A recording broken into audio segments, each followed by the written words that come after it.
Сайнцхан уу, намайг төгсөж байгаа л гэдэг. Би Дорнод аймгийн Хэрлэн сумын 11-р сургуулийн тусгай хэрэгцээ тусралын 3 ангийн багшаар ажилладаг. За манай ангид 8-аас 17 насны 18 өнгөс суралцж байгаа. Эдгээр сурагчдаас нь 2 хэлбэрийн хөнгөс хэлбэрийн 2 сурагч байгаа. Энэ 2 сурагч байгаа нас насны англиар нь тэгш хамруулан суралцж байгаа туршлагаасаа хавалцъя. За тэгш хамруулан сурах боловсролыг бодит ажиллуулахад ерөнхийдөө тусгай хэрэгцээтэй хүүхдүүдийг ердийн сургуульд хамруулад орхих бус тухайн сургууль нь, тухайн хүүхдүүд нь, тухайн сургуулийн багш ажилчид нь гээд бит одоо бүх өөрчлөлтүүдийг хийхээс гадна сэтгэл зүйн орчин бүгд нь ерөнхийд нь өөрчлөх шаардлага гардаг. За тэгш хамруулалт гэдэг бол миний ойлголтоор ерөнхийдөө янз бүрийн орчинд өсөж төрсөн хүүхдүүд төрөл бүрийн чадвартай байдаг. Энэ төрөл бүрийн чадвартай хүүхдүүд хамтдаа суурч, тоглож, инээж, хөгжиж бүтээж сурахыг бол тэгш хамруулалт гинэ гэж ойлгож байгаа. Ангийн хөнгөн хэлбэрийн 2 сурагчийг тэгш хамруулахын тулд эхлээд сургалтын менежер болон хамтарсан багштайгаа хамт төлөвлөгөө гаргаж ажилласан байгаа. За ямар төлөвлөгөө гаргасан бэ гэхээр эхлээд нөгөө 2 хүүхдийг нэг нь бага анги руу нэг нь дунд ангийн анги руу шилжүүлэх шаардлага гарсан. Ийм учраас сургалтын менежерүүдтэй хамтран тухайн хүүхдийг ямар багшийн анги, ямар хичээлд тэгш хамруулах талаар төлөвлөгөө гаргасан. За дараагийн нэг ээлжинд болохоор за энэ хүүхдүүдийг ямар хичээлд тэгш хамруулах вэ гэдгээ бодсон. Үүнд бол сурагч Түмбаярыгаа биеийн тамир, бага анги 4-р ангийн биеийн тамир, дуу хөгжим, эрүүл мэнд, иргэний боловсрол гэсэн хичээлүүдэд тэгш хамруулахаар тохирч багшийн цагийн хуваарьтай тохируулсан байгаа. За харин булар цэцгийгээ болохоор 7-р ангийн мөн л адилхан дуу хөгжим, биеийн тамир, туршлага урлаг, технологи, за мөн түүхийн хичээл, иргэний боловсрол гэх мэт хичээлүүдэд тэгш хамруулахаар хуваарь тохируулан оруулсан байгаа. Ангийн багшийг бага анги хэн багшийн ангид дүү нойролцоо насны тэгэхээр 4 ангид өхөө. 4 ангид тийм баяр магштай 4 ангид. За тэгээ баяр магшийн хичээлийнх нь өдрийн дуу дүрслэх урлаг, биеийн тамир, эрүүл мэнд, иргэний боловсрол. Иргэний боловсрол. Иргэний боловсрол эдгээр хичээлүүдэд цагийн тааруулаад байрлаа тийм. За ингээл. За энэ хүү хуваар гаргасны дараагаар тухайн мэргэжлийн багш нартай уулзаж арга зүйн зөвлөгөө өгсөн байгаа. Хүүхдийнхээ одоо нас сэтгэхгүй биеийн онцлогийг бүгдийг тайлбарлаж өгсөн байгаа.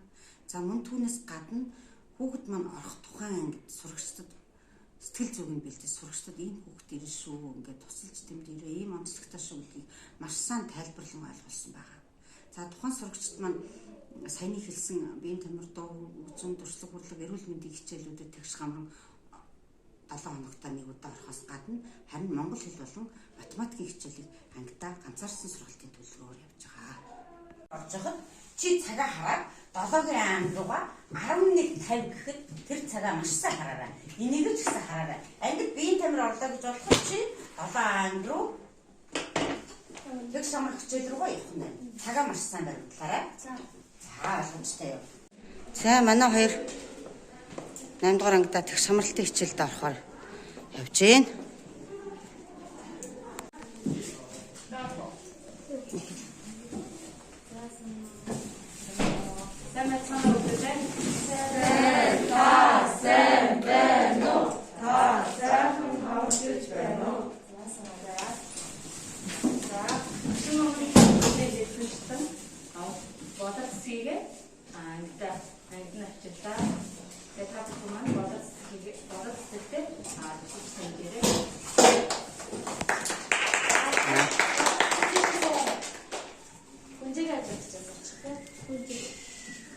За эхний нэг ганц 2 удаа болор цэцгийг багш маань дагалдаж явна. Боломжтой болсон үедээ багш хүүхд маань өөрөө ямар сэдв үзэх вэ гэхээр бэрхшээл гэж юу вэ гэсэн сэдвтэй хичээл үзнэ бүгдээрээ. За энэ зүрхийг харж байна уу бүгдээрээ? Харж байна тийм ээ? За утга санаа нь юу? Зургийн утга санааг өгүүлээрэй. Бүгдийг өгсөн байна. Энийг багаараа ярилцж байгаа багаас нэг гишүүн гарч ирээд тайлбарлах утга санааг нь алцсан. Танаа багаас хоорондоо ярилцгаад болроогоо хандсан тийм. Аюултай утгатай үгээр. Бүгдээ үгээс санашаа. 3 дугаар анги руу тэгш самархаар иргэний ёс зүйн боловсрол хичээлээр 8 цаг 40 минутад 3 дугаар анги руугаа явах нь. Чи явдаг ангиар мэдчихэж байгаа. Тэндээ нэггүй. За тэр үед анги чинь амьдрах чадвар орно. Харин чи тухайн анги иргэний ёс зүйн боловсрол орно. Тэгэхээр 8:40-оос хонх дуурангууд минийхүү тухайн анги руугаа багштайгаа хамт явах байна. Эдийн за. За. За хоёлаа. Бисoo багшийн анги руу явна. Да хичээл доо. Хүүхдүүдээ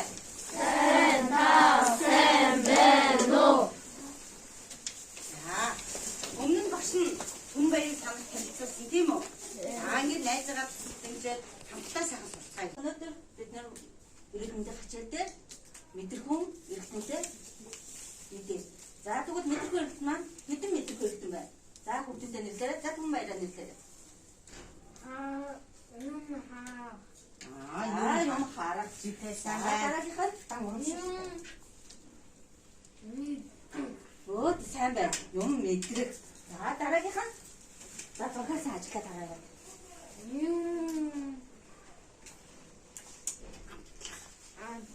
Өөд сайн байна. За дараагийнаа. Өөд мундаг бай сайн байна. Үнэрлэх. За дараагийнхаа. Өөд сайн байна. Сонсох. За тэгвэл хүн байраа. Миний үгийг сонсох ихт нь аль нь лээ? Өөд за чихрэг заагаараа. За харах ихт нь аль нь лээ? Өөд за мэдрэх ихт нь. Өөд гар байна. За тэгвэл харах ихт нь нүүдгсэн тийм үү? За тэгвэл бүгдээрээ энэ зургийг харж байгаа. Мэдрэх хэрэгтнүүдээ холбоороо. За тэгвэл энийг харъя.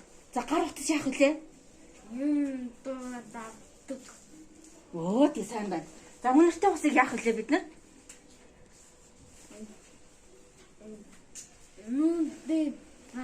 Өөд. За биндээ Юу үнэрлдэг вэ? Тас үнэрлэх үү? Үнэрлдэг. Цэцэг үнэрлэх үү? Үнэрлэн. За гэл. Ийхүү хоёр сурагч байгаа тэг шамруулан сургахад бол тийм ч амархан байгаагүй. Маш олон тооны бэрхшээлүүд тохиолдож байсан. За өмнөөсөө дурдах юм бол хөгжлийн янзлаг ялгаатай хүүхдтэй тохирсон сургалтын нэг арга барилгач байдаггүй. Ийм учраас нэгдсэн арга байхгүй учраас хүүхэд бүр өөрийн онцлогтой байгаа мэдрэгдсэн. За бас дараагийн нэг зүйл нь болохоор энгийн ангийн хүүхдүүд тусгай хэрэгцээтэй хүүхдүүдтэй хамт суухаас дургуутсах ч юм уу хальсэл өвчин хаалдах мэт сэжиглэх. За мөн түнчлэн бусад багш нар болохоор нөгөө хөгжлийн онцлог ялгаатай хүүхдийн онцлогийг нь мэдэхгүй байх бэрхшээл тулгарх. За мөн түүнээс гадна нөгөө хүүхдтэй тохирсон орчин бүрдүүлэх шаардлага гарсан. Гэрэлтүүлэг, урдуур суух уу, хойгуур суулгах уу, за хамттан суулгах уу, бүлгээр суулгах уу гэх мэтчлэн тохируулгын асуудал бас гарсан байгаа. За эдгээр бэрхшээлүүдэд шийдвэрлэхийн тулд ямар арга хэмжээ явуулсан бэ гэхээр энгийн ангийн сурагчдад сургалтуудыг явуулсан байгаа. За мөн мэргэжлийн багш нарт арга зүйн зөвлөгөөнүүдийг 7 хоног цагийн хуваар гарган арга зүйн зөвлөгөөнүүдийг өгсөн байгаа. За тэгээд тэг шамруулснаар ерөнхийдөө бэрхшээлтэй болон бэрхшээлгүй хүүхдүүдэд ямар ач холбогдол өгсөн юм бэ?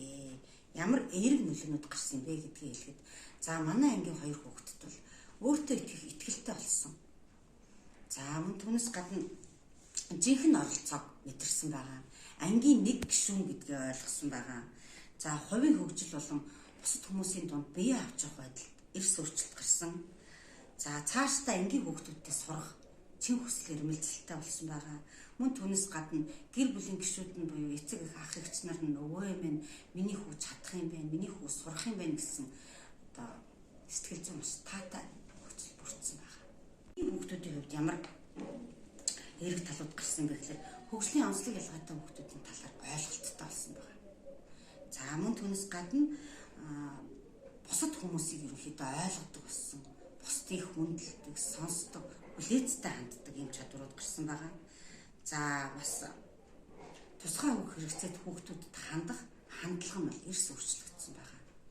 За түнчлэн онцлог ялгаатай хүүхдүүдийг гадуурхах, шоолгох, одоо шоудрлах ийм байдал бол бүрэн зогссон гэж.